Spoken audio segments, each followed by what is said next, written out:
October 12, 1943, 23,000 feet above the Rhineland, a B-17 Flying Fortress, tail number 42-3067, lurched violently as a 20mm cannon shell tore through its number 3 engine.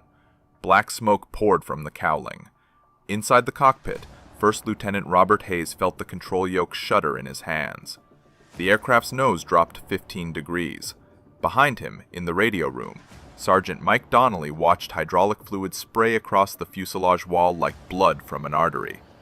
The fortress was dying, and they were still 140 miles from England. Above and to the right, First Lieutenant James Howell saw it happen. His P-47 Thunderbolt, bearing the name Jersey Thunder stenciled below the cockpit, banked hard to track the crippled bomber. Howell was 24 years old, a farm boy from New Jersey who'd logged 312 combat hours over Europe. He'd flown 72 missions.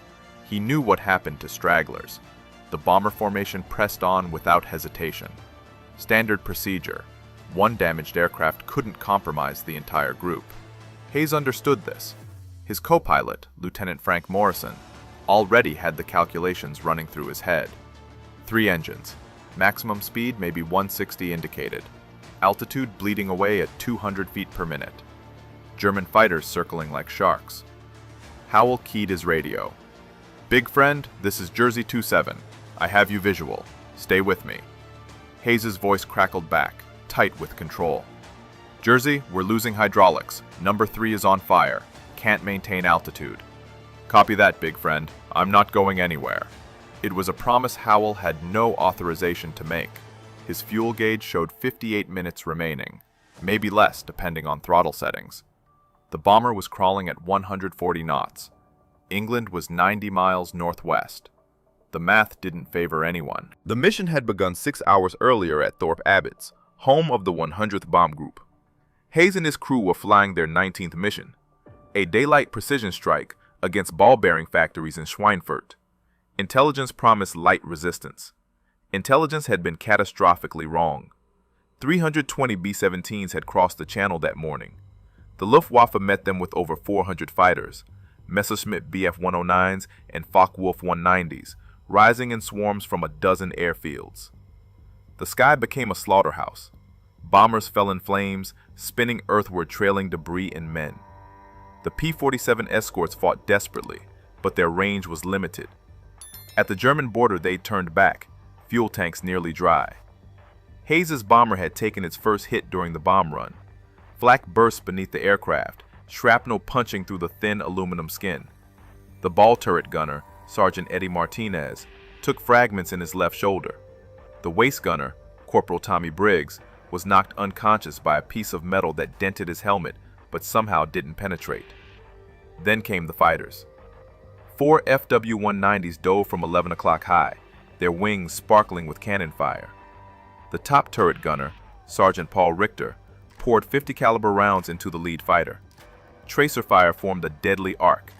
The Focke-Wulf exploded in midair, disintegrating into tumbling wreckage. But the other 3 pressed their attack. That's when number 3 engine died. Now, 15 minutes after leaving the target area, Hayes struggled to keep the aircraft level. The fortress descended through 22,000 feet. Morrison worked frantically to restart the damaged engine, but the propeller windmilled uselessly. Worse, the hydraulics were failing. Without hydraulic pressure, the gun turrets couldn't rotate. The bomb bay doors hung partially open, creating drag. "Skipper," Morrison said quietly, "we should tell them to bail out." Hayes didn't answer immediately. Below stretched the patchwork fields of occupied France, German territory. Men who bailed out became prisoners of war, if they survived the descent. Partisan resistance fighters sometimes helped downed airmen escape, but the odds weren't good, and Martinez was wounded. Could he even parachute with a torn shoulder? "Not yet," Hayes said. Above them, Howell scanned the sky. His 850 caliber machine guns were loaded and ready. The Thunderbolt carried 3,400 rounds, enough for approximately 34 seconds of continuous fire. He'd already expended 600 rounds in an earlier engagement. That left 28 seconds. Maybe. Movement at 2 o'clock. Howell's head snapped right. 3 BF-109s, painted in splinter camouflage, approached from the south. They'd spotted the wounded bomber. Stragglers were easy kills, and the Luftwaffe pilots knew it. Howell didn't hesitate. He advanced the throttle and banked hard, positioning himself between the bombers and the fighters. The P-47's Pratt & Whitney R2800 engine roared, all 2,000 horsepower driving him forward. The Thunderbolt accelerated to 300 knots. The lead Messerschmitt saw him coming and broke left. Too late. Howell lined up the shot and pressed the trigger. All 8 guns erupted simultaneously. The recoil slowed the aircraft perceptibly. Spent shell casings streamed from the wings. Tracer rounds converged on the 109's fuselage. Hits. Solid hits. The German fighter's canopy shattered. Pieces of metal tore away from the cowling. White glycol coolant sprayed from the radiator. The Messerschmitt rolled inverted and fell away, trailing smoke. The other 2 109s scattered, climbing for altitude. They'd expected an easy kill. Instead, they'd found a P-47 flown by someone who knew what he was doing. The Germans regrouped at 25,000 feet, weighing their options. Inside the bomber, the crew heard Howell's guns and understood. Someone was protecting them. "Jersey, thanks for the save," Hayes transmitted, "but you're burning fuel. You should head home." "Negative, big friend. You've got company all the way to the fence." The fence. Fighter pilot slang for the English Channel. 90 miles away. At 140 knots ground speed, that meant 38 minutes. Howell checked his fuel gauge again. 42 minutes remaining. It would be close. Dangerously close. The bomber continued descending. 20,000 feet. 19,000. Hayes fought to slow the descent rate, but physics ruled here. 3 engines couldn't maintain altitude with combat damage and partially open bomb bay doors. The aircraft was a flying brick. At 18,000 feet, the bomber passed through a thin cloud layer. For 30 seconds they flew blind, instrument references only. When they emerged into clear air, Howell immediately spotted trouble. 5 more fighters, BF-109s in a Vic formation, approaching from 12 o'clock level. The Germans had radioed for reinforcements. This was becoming a coordinated attack. Howell positioned himself head-on to the enemy formation. It was a tactic that required nerves of steel. 2 aircraft hurtling toward each other at a combined closing speed of over 500 knots. The German pilots saw the lone P-47 and hesitated. 1 fighter against 5 should be easy. But this pilot had already killed one of their comrades and damaged another. At 3,000 yards, Howell opened fire.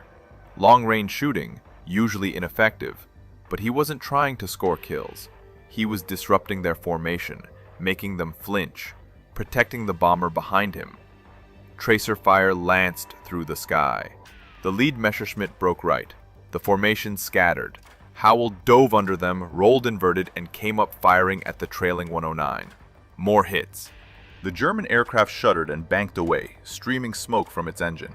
But the fight wasn't over. 2 Messerschmitts circled around, attempting to attack the bomber from the rear. Hayes' tail gunner, Sergeant Walt Kendrick, fired a burst from his twin 50s, but the guns jammed after 4 rounds. Kendrick swore and frantically worked to clear the jam. Howell saw the threat developing. He horsed the Thunderbolt around in a brutal high-G turn, vision graying at the edges from the acceleration. The P-47 wasn't known for maneuverability, but Howell had learned to make the big fighter dance. He closed to 600 yards on the nearest 109 and fired. The German pilot never saw it coming. 20mm cannon shells and 50 caliber bullets stitched across the Messerschmitt's wing root. The wing folded upward, torn away by aerodynamic forces. The fighter tumbled end over end and disappeared into the clouds below. The remaining German fighters broke off the attack and fled eastward. 3 aircraft, lost or damaged in 5 minutes. The price was too high. Silence. Relative silence anyway. The rumble of engines and the whistle of wind through damaged metal. Hayes allowed himself one deep breath. "Jersey 27, you just saved our lives." Howell didn't respond immediately. He was checking his fuel gauge. 28 minutes remaining. The channel was still 65 miles away, and the bomber was down to 16,000 feet, still descending. Morrison looked at Hayes. We're not going to make it, are we? Hayes studied the instruments. Altitude, airspeed, fuel remaining in tanks 1 and 2, oil pressure on the 3 functioning engines. Everything told the same story. The numbers didn't lie. We'll make it to the channel, Hayes said. After that, he didn't finish the sentence. After that, they'd ditch in the freezing water and hope the RAF rescue launches found them before hypothermia set in. Survival time in October North Sea water was approximately 20 minutes. Above them, Howell faced his own calculations. His fuel gauge now showed 23 minutes. The bomber was 58 miles from the English coast. At current speed, that meant 24 minutes of flight time. He'd run out of fuel 1 minute before the bomber reached safety. Howell made his decision. He pulled the throttle back to minimum cruise setting, leaned the fuel mixture to maximum economy, and adjusted his propeller pitch for maximum efficiency. Every trick he knew to stretch fuel endurance. Maybe, just maybe, he could squeeze out 2 more minutes. Below and ahead, the French countryside rolled past. Small villages, farm fields, roads where German trucks moved supplies toward the front. Enemy territory all the way to the water. The bomber descended through 15,000 feet. The No. 3 engine's fire had gone out, nothing left to burn, but the drag from the windmilling propeller and damaged cowling was enormous. Hayes trimmed the aircraft as best he could, but every control input felt sluggish. The hydraulics were nearly gone. 13,000 feet. Howell stayed close, weaving above and behind the bomber in a protective S pattern. His eyes never stopped moving. Scan the sky, check the fuel, scan again. Every German fighter pilot in northern France probably knew about the crippled bomber by now. And they were coming. 12,000 feet. The bomber punched through another layer of clouds. When they emerged, Morrison spotted them first. Fighters, 10 o'clock high. 6 contacts. Hayes felt his stomach tighten. 6 Bf-109s in a perfect attack formation, diving from 17,000 feet. The Germans had assembled a hunting pack specifically for this kill. No more probing attacks. This was a coordinated strike meant to finish the job. Howell saw them simultaneously. 6 against 1. The Thunderbolt carried enough ammunition for maybe 20 seconds of fire. He'd have to make every burst count.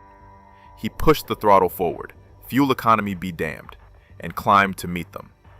The P-47 accelerated upward, engines screaming. Howell selected the lead fighter and opened fire at 1,200 yards. Too far for accurate shooting, but again, he wasn't hunting kills. He was disrupting the attack geometry. The lead Messerschmitt broke formation to avoid the tracers. The precise attack pattern collapsed into chaos.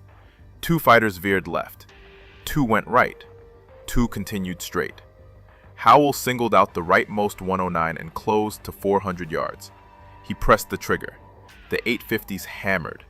The Messerschmitt's tail section disintegrated under the impact. The aircraft pitched up violently, stalled, and fell away spinning. But the other 5 were now attacking from multiple vectors. Howell couldn't cover all approaches simultaneously. 2 109s dove on the bomber from 7 o'clock high, cannon fire sparkling from their wings. Inside the bomber, tail gunner Kendrick had finally cleared his gun jam. He swung the twin 50s onto target and fired. 50 caliber rounds ripped into the lead attacker's engine. White smoke erupted from the cowling. The Messerschmitt pulled up sharply and broke away. But the second fighter pressed the attack. 20mm cannon shells walked across the bomber's left wing, punching through aluminum skin. 1 shell exploded in the No. 2 fuel tank. The tank was nearly empty. They'd burned most of their fuel getting to the target, but residual vapors ignited. Flames erupted from the wing. "Fire in No. 2!" Morrison shouted. He reached for the engine fire suppression controls and pulled the handle. CO2 flooded the engine compartment. The flames flickered and died. But the damage was done. No. 2 engine was destroyed. The propeller seized, frozen in place. The bomber now flew on 2 engines. 2 engines out of 4. Altitude dropped through 11,000 feet. Hayes fought the controls, trying to maintain even a shallow descent rate, but the aircraft wanted to roll left. The weight of the dead engines created an asymmetric drag profile. "Skipper, we gotta bail," Morrison said, louder this time. Hayes shook his head. "Not yet. Jersey's still with us." And he was. Howell had engaged the remaining fighters in a savage dogfight at 10,000 feet. The Thunderbolt's rugged construction saved his life twice. Cannon shells struck his aircraft but failed to penetrate the armor plating behind the cockpit. One round tore through the left wing, missing the fuel tank by 18 inches. Howell destroyed one more Messerschmitt, a deflection shot from impossible angles that caught the German pilot completely by surprise. The 109 exploded midair, a brief orange fireball that left a black smudge across the sky. The remaining 3 German fighters finally broke off. They'd lost 3 aircraft trying to kill this one bomber. Their fuel was low. The engagement wasn't worth it anymore. Howell rejoined the bomber, now descending through 9,000 feet. His fuel gauge showed 11 minutes remaining. The English Channel was 42 miles ahead. At the bomber's current speed, that meant 18 minutes of flight time. 7 minutes short. Howell keyed the radio. "Big friend, I'm going to have to leave you soon. Fuel state critical." There was a long pause before Hayes responded. "Understood, Jersey. You've already done more than anyone could ask. Get yourself home." "Negative. I'll stay with you as long as I can." In the bomber's cockpit, Morrison leaned toward Hayes. "He's going to crash trying to save us." Hayes knew it was true. The math was simple and unforgiving. If the P-47 pilot stayed with them all the way to the channel, he'd run out of fuel over enemy territory. He'd have to bail out or crash land. Either way, he'd become a prisoner of war. 8,000 feet. The bomber's descent rate had accelerated to 300 feet per minute. At this rate, they'd be at wave-top level before reaching the coast. If they had to ditch, the impact would tear the aircraft apart. Survival odds in a water landing? Maybe 30%. And that was in calm seas with a functional aircraft. This bomber was barely holding together. In the radio room, Donnelly used his remaining hydraulic pressure to manually crank down the landing gear. It was a precaution. If they made it to England, they'd need wheels for landing. But with 2 engines gone and battle damage throughout the airframe, even a wheels-down landing would be marginal at best. 7,000 feet. The French coast appeared on the horizon. Beyond it, 35 miles of cold gray water. Beyond that, England. Safety. Home. Howell's fuel gauge touched the red line. 8 minutes remaining. Maybe less. The gauge wasn't perfectly accurate at low fuel states. Below them, the coastal town of Dieppe passed underneath. German anti-aircraft batteries opened fire. Black puffs of flak burst around the bomber. Hayes jinked left, then right, trying to spoil the gunner's aim.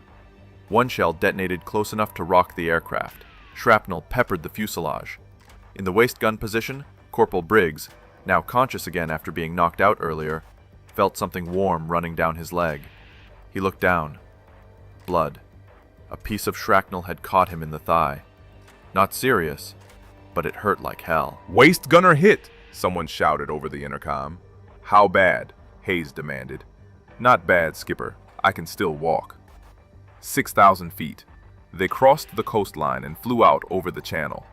The water below looked dark and uninviting. Surface conditions: moderate seas, whitecaps visible. Water temperature: approximately 50 degrees Fahrenheit. Survival time: 20 minutes before hypothermia set in. Howell checked his fuel gauge one more time. 5 minutes. The English coast was still 28 miles away. He'd run dry 12 miles short of land. He made his decision. "Big friend, I'm heading for the deck. Going to set her down in the water close to you. When you ditch, we'll be in the same area. Better chance for rescue that way." Hayes understood immediately what Howell was planning. Instead of turning back and trying to reach French territory, where he might crash land and survive as a POW, the P-47 pilot was choosing to ditch in the channel alongside them. He'd risk death to stay with them until the end. "Jersey, negative. You can still make it back to France. You'll survive as a prisoner." "Not leaving you, big friend. We're going home together, or not at all." Inside the bomber, The crew heard this exchange over the intercom. 10 men who'd accepted their probable death suddenly had hope again. Someone was staying with them. They weren't alone. 5,000 feet. Howell descended alongside the bomber, matching their rate of descent. His fuel gauge showed 3 minutes. The engine would quit soon. When it did, he'd have perhaps 90 seconds of gliding flight before hitting the water. 4,000 feet. Hayes scanned the horizon desperately. Nothing. No rescue boats, no ships, just empty ocean. 3,000 feet. Howell's engine coughed once, the first sign of fuel starvation. He switched fuel tanks, hoping to squeeze out another 30 seconds from residual fuel in the lines. 2,000 feet. Hayes began his ditching checklist. Morrison read off items, his voice mechanical, detached, professional to the end. Crew, prepare for water landing. Assume crash positions. Impact in 90 seconds. In the tail section, Kendrick strapped himself in tight. In the radio room, Donnelly braced against the bulkhead. In the waist, Briggs and the other gunners wedged themselves between equipment racks. In the ball turret, Martinez had rotated his position to the horizontal position and was trying to climb out. The ball turret would be a death trap in a water landing. 1,000 feet. Howell's engine coughed again, longer this time. The propeller windmilled for 2 seconds before power resumed. Hayes lined up into the wind, trying to minimize ground speed at impact. The bomber descended through 800 feet, 700, 600. Howell's engine quit. The sudden silence was shocking. The Pratt & Whitney R-2800 that had roared for the past 3 hours simply stopped. The propeller continued windmilling, but without power. The P-47 became a glider, an 8-ton glider with lousy glide characteristics. Howell immediately pushed the nose down to maintain airspeed. He'd need speed for the landing. Too slow and the aircraft would stall and cartwheel across the water. Too fast and the impact would tear off the wings. 400 feet. Hayes pulled back on the yoke, flaring the bomber. The aircraft's nose came up. Airspeed bled off. 120 knots. 110. 100. The bomber hit the water. The impact was catastrophic. The fuselage struck the wave tops and the entire airframe flexed like a living thing. Rivets popped. Seams split. Water exploded upward in huge plumes.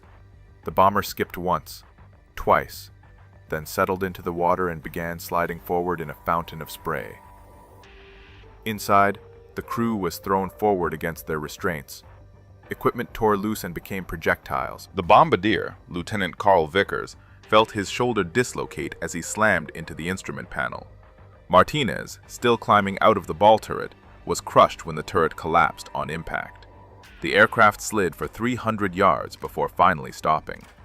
Water immediately began pouring through 100 cracks and holes. "Everybody out! Now!" Hayes shouted. The crew scrambled for exits. The top hatch, the waist gun windows, the nose hatch. Morrison kicked open the escape hatch above his seat and pulled Hayes toward it. "Come on, Skipper!" They tumbled out onto the wing. The bomber was already settling, tilting to the left where the water rushed in through damaged sections. The aircraft had maybe 2 minutes before it sank. 200 yards away, Howell fought his own battle. The P-47 hit the water nose first at 90 knots.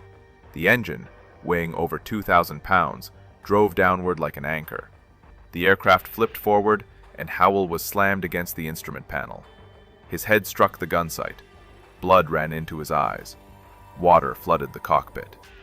Cold. Shockingly cold. Howell gasped and fumbled for the canopy release. His hands were numb. Everything was numb.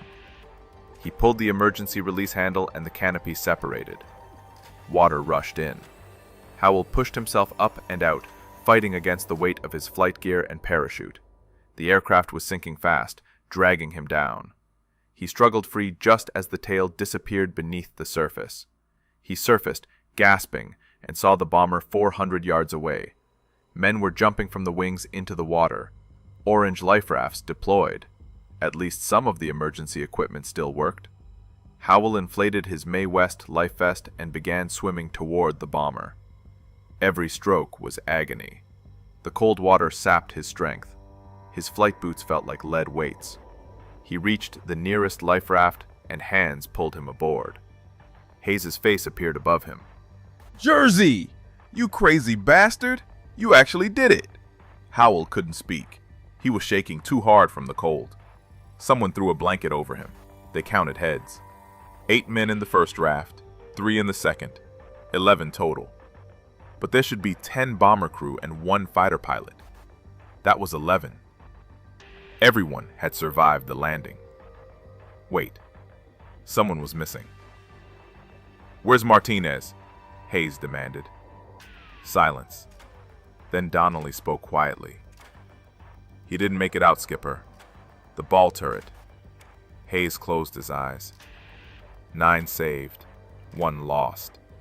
The math of war. They floated in the cold channel water for 18 minutes before the RAF rescue launch found them.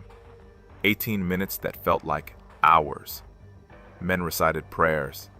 Some cried. Some just stared at the gray sky. When the British boat pulled alongside and began hauling them aboard, Hayes made sure Howell went first. "This man," Hayes told the British sailors, "this man stayed with us for 90 miles, fought off 20 enemy fighters, ran out of fuel and ditched alongside us. He saved 9 lives today."